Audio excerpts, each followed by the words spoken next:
consommateurs haïtiens. Protégeons-nous nous-mêmes. Unissons-nous. Informons-nous. Restons éveillés pour la défense de nos droits. Les associations engagées dans la défense des droits des consommateurs haïtiens l'ont sans aucun doute compris et leur présence ici en cette enceinte en nombre imposant témoigne non seulement de leur intérêt pour le sujet, mais surtout de la taille de l'enjeu que constitue pour nous tous, secteur public et société civile, la protection des consommateurs. C'est donc l'occasion pour moi de souhaiter la bienvenue à tout un chacun ici présent et d'adresser mes plus sincères remerciements et mes félicitations les plus vives aux associations des consommateurs pour leur intérêt pour le sujet. Mais surtout,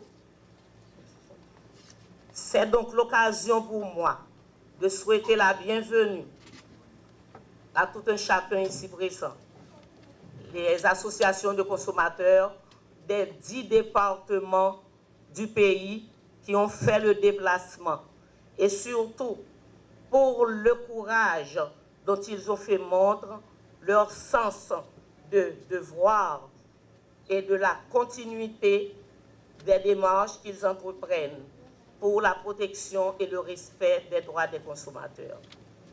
C'est donc dans cet esprit qu'il importe de situer la commémoration du jour tout en exhortant les associations de consommateurs réunies en fédération à continuer à promouvoir les droits des consommateurs, à s'éduquer, à s'informer et s'organiser afin de préserver les intérêts fondamentaux des consommateurs haïtiens.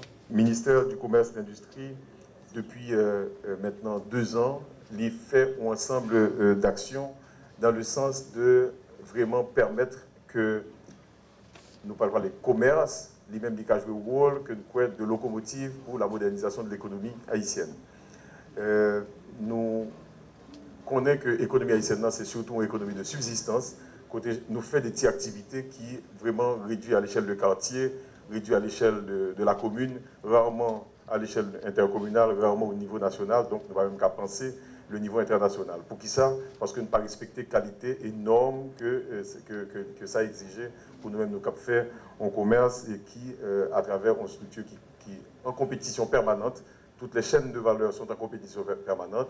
Les grands pays les pays qui ont réussi quand même à faire des progrès significatifs en matière de création de richesses et de création d'emplois, d'attraction d'investissements étrangers, ont compris l'importance de la qualité et ils ont mis les moyens pour ça. En Haïti, on a tout banalisé et on a vu toutes les difficultés qui sont les nôtres à pouvoir créer de la richesse, à créer de la valeur et surtout à attirer des investissements de qualité dans les secteurs stratégiques.